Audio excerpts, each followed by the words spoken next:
Welcome back, darlings. This week's video is an amazing DeTomaso Pantera, which is pure 1970s supercar, isn't it? This is in for a pre-sale prep, which really included a very, very thorough clean of the engine bay. This isn't just a quick engine bay spray over. There's a lot to this one.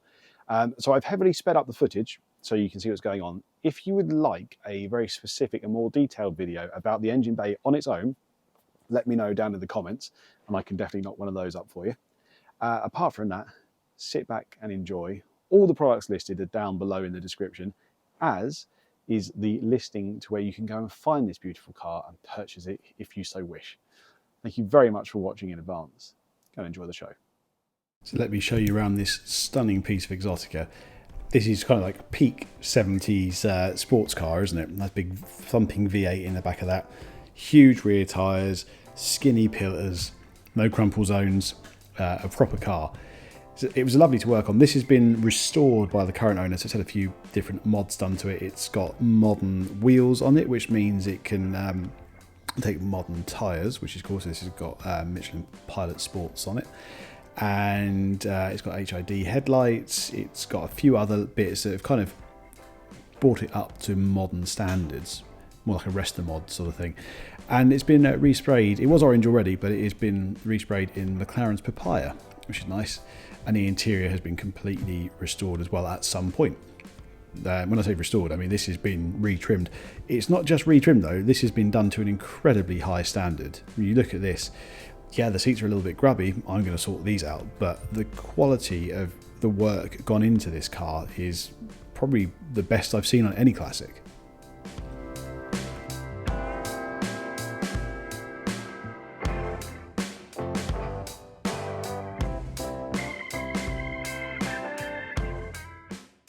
Now the engine bay here is one of the main things I had to focus on, and this took me about 2 hours to clean, just the engine bay. But you can see it's not just the engine, it's the gearbox as well. Normally there's a luggage cover in there, that comes out, and then you put in this little mechanics bench. Now this is a factory part, so like this came with the car so you could work on the engine. Incredible, isn't it? A little bit finicky to get into place, but once I did, we were absolutely sorted. And I'm starting here with Surfex HD at 1:1, so that's 50% dilution. That is the strongest you're ever really going to need it. I'm using a combination of the large and small Valet Pro sash brushes. Those were absolutely toast by the end of this.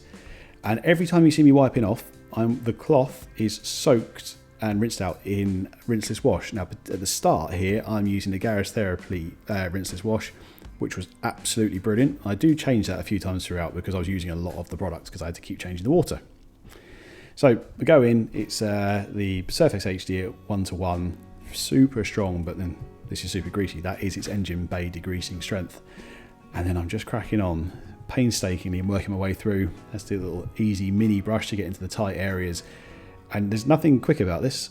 In fact, this whole bit was about 2 hours on the engine bay alone, and the whole job that you're seeing here took from about 8:30 in the morning. I had to get it set up, so let's say starting at 9 o'clock until about 3:30, 4 o'clock in the afternoon.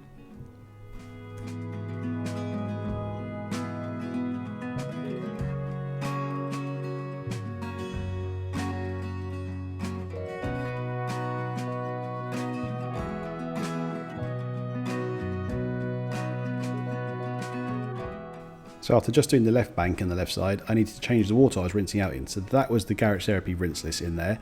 And it's really taking the grease out of the rag, which is doing a really good job. That brush needs a thorough clean, so I soaked that in some Surfex HD. Now I've swapped, so I'm wiping down now, and I've got ONR in the rinse bucket. Now, I did this because I've got loads and loads of ONR compared to the other Rinseless Wash products that I've got. So I didn't want to run out of the other ones when I could just use ONR. However, that didn't quite end up being the case, which I'm going to talk to you about in a second. When I was reaching down the side of the engine bay there, it was really greasy. And what I found was with the ONR, it wasn't releasing the dirt. So this is how that cloth had come out from when it was being rinsed away in the Garage Therapy Rinseless. I'm going to show you how that and Feynlab are fantastic at releasing the greasy dirt. So the surfactants in those must be really strong. ONR is rubbish at it. So what I'm doing here, is wiping down that part of the engine bay again that was greasy. Bearing in mind I've already Surfexed this once already. You can see I'm getting real grease in the cloth. So I'm going to take that over to the bucket of ONR, which is on the left hand side there. You see the slightly bluey tinge of the water. That bucket's got Feynlab in. They're both at 1 to 256, and then they're about 10 litres worth of solution in there. You can see that that cloth was greasy. I'm rinsing it out now in the ONR, and once I've given it a good squeeze around and a good thorough rinse, you can see that that grease has gone nowhere. Now I'm dunking it into the Feynlab, and you can clearly see I've used that already. I did it to check that I wasn't going mad. Look how much has come out. I'm going to give that another quick dunk, and it's pretty much all gone. It was exactly the same with the garage therapy. That may have been even better. I hadn't really noticed it, but at this point I really had. But I didn't have any problems with the cloth was dirty and greasy, I guess, so it must have been working. Look how clean that has come up in relation to how little came out within the ONR. So not all rinseless washes are equal. However, the ONR was very good at helping take the dust off. So I'm going to give you a quick 50-50. So this is what the engine bay started out like. And this is where I got to after just doing the left bank. And the right bank had much tighter access due to all the ancillary bits there. But let's move the GoPro around and crack on with that one.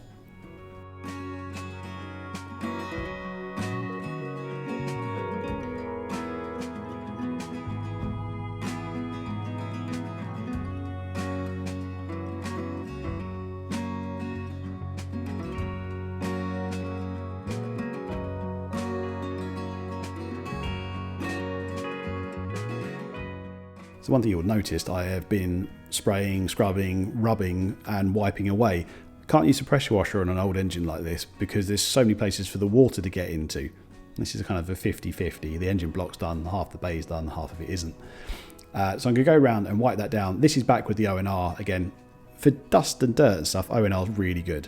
But the greasy bit it struggled with. There wasn't so much grease on the other side, so I was doing all right. I just washed the cloth out, rinsed it out in the Feynlab and then dunked it back in the ONR to do that. Now it's onto the gearbox. I can use the pressure washer here because there's no worry of water getting into the electrics down here. I just have to be very careful and focused.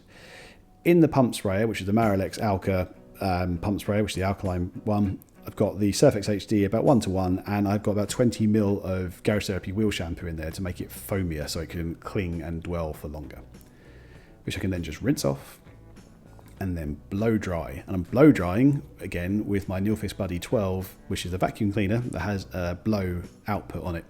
Works incredibly well, as you can see. There's no need for a real dedicated pet dryer or car dryer, in my opinion, when you've got that.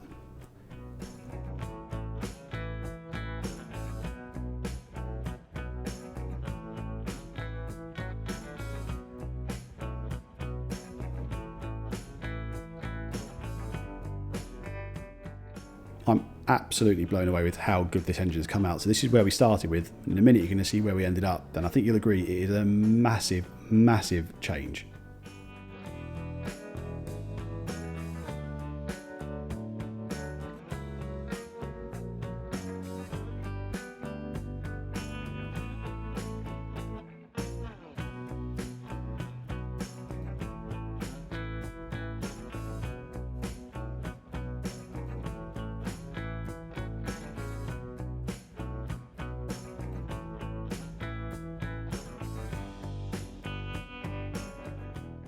So engine bay's done. That took about 2.5 hours, I think, all told in the end. And now I'm into doing the interior. The interior wasn't actually that dirty, which is great. So it's a good case of giving it a very, very thorough vacuum. Interesting point, those mats I couldn't remove because the seat bolts went through them. I guess that must be so they don't move, but they also mean I couldn't take them out without taking the seats out. So I didn't take them out, just gave everything a very thorough vacuum.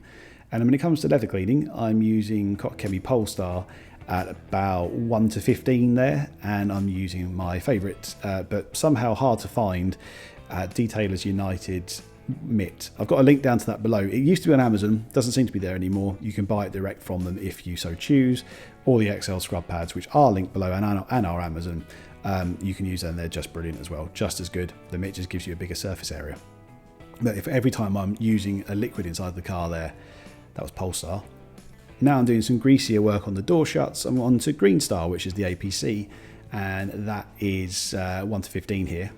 There's a bit of rust in that catch, so I'm using a bit of fallout remover. That's Garage Therapy Iron Oxide V3, just to clean it up and make it look as good as possible.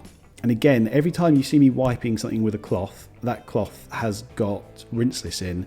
And again, there it was the Feynlab Pure Rinseless again this time, because I got more of that than I have the Garage Therapy stuff. I do think that Garage Therapy stuff is incredible and might actually be even better than the Feynlab.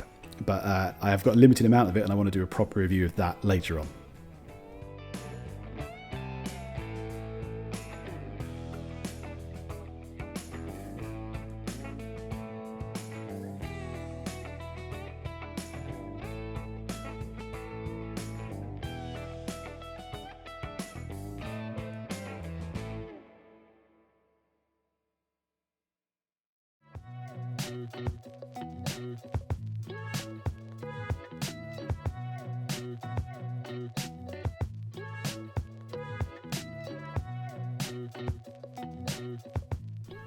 I've done a bit of a wipe down of the outside to kind of see where I was at on the glass. On the inside, I'm now using the Infinity Wax Spotless V2, so that's pretty good. It's not Spotless Plus, which is the one with the ceramic stuff inside. It's just the regular cleaner, and my two cloths, especially my grey one that you see. Got a separate review over that as to why it's a brilliant cloth.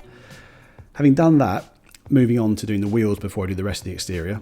I'm using Stannagloss Forced on the wheels to start with, and then I'm spraying on some more of that APC mix that I used in the engine bay. Watered it down a bit more by that point, so it's about 1 to 4. It's really strong, but I wanted to make sure they were super clean. And I'm also using Bilt Hamber Auto Wheel as the fallout wheel cleaner on that as well.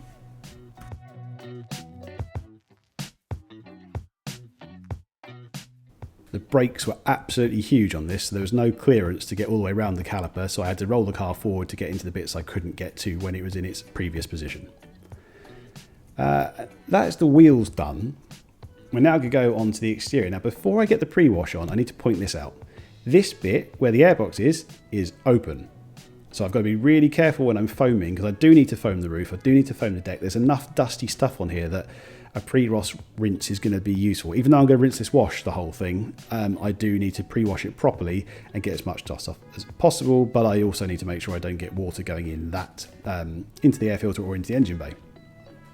Likewise here, the rad is there, the radiator's there, and as are the fans, so that's like goes directly down into it, I think you can see. So again, don't want to put too much foam on there, especially as it's alkaline and there's an aluminium panel underneath. So I'm going to have to be a bit careful about where I spray the foam.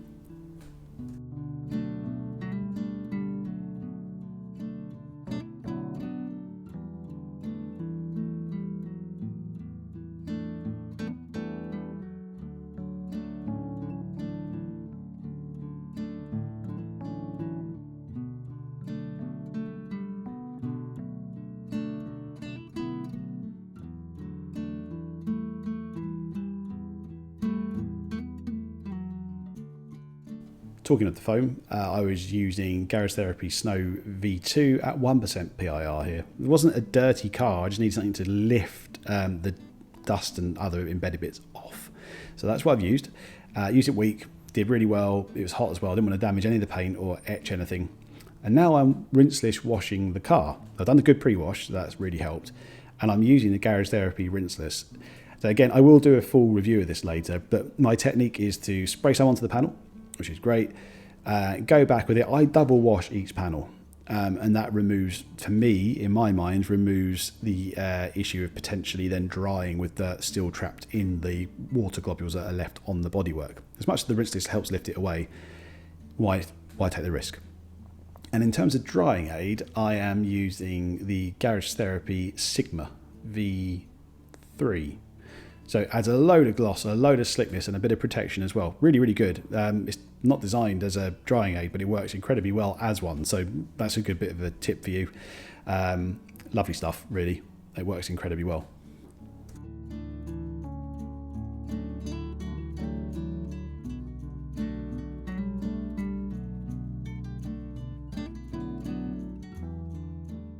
I'm just going on to the rear deck here. You can see there's a couple of patches where there's been like the dirt has dwelled. So I've sprayed on some of the Rinseless. And now I'm just got a nice wet sponge. I'm just going to dab it on and lift it up and pull it away straight away and rinse it out.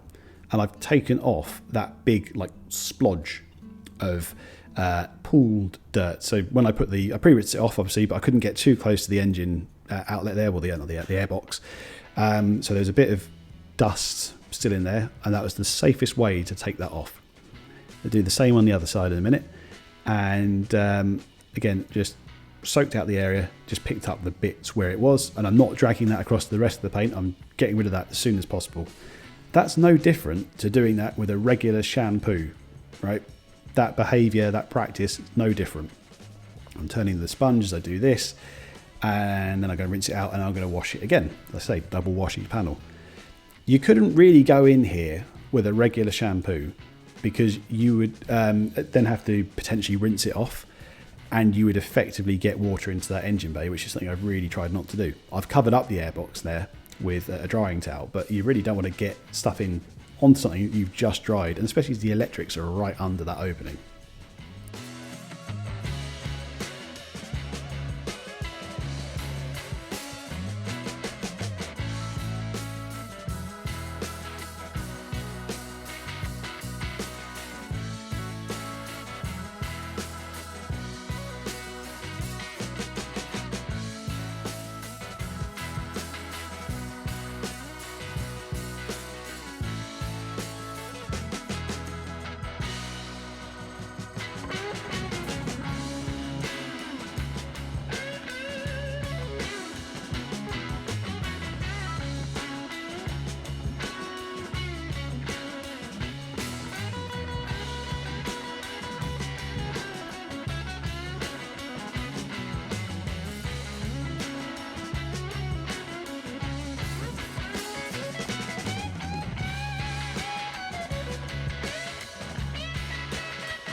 Now at this point, the owner had to come and sort something out on the car, so there was a couple of bits I couldn't film while I was doing it. But while I was working around him, I went and did the wheels, which I could do without him being in shot. I'm working, he was on the phone to someone at the time. So I went around and I put Geon Tire Express on that, and I'm using an old scrub pad to apply it, because they make brilliant applicators, really malleable. Then we got the headlights up. This had an HID conversion, so these are really bright, especially for this era of car. Again, rinse this on the cloth, a bit of Green Star in the pump sprayer, gently going around with the brush, and this is what we're left with. I am so pleased with this engine bay and overall the whole car. I hope you've enjoyed the video. Stay to the end because I've got a clip of it starting up and it sounds like this thing runs on thunder.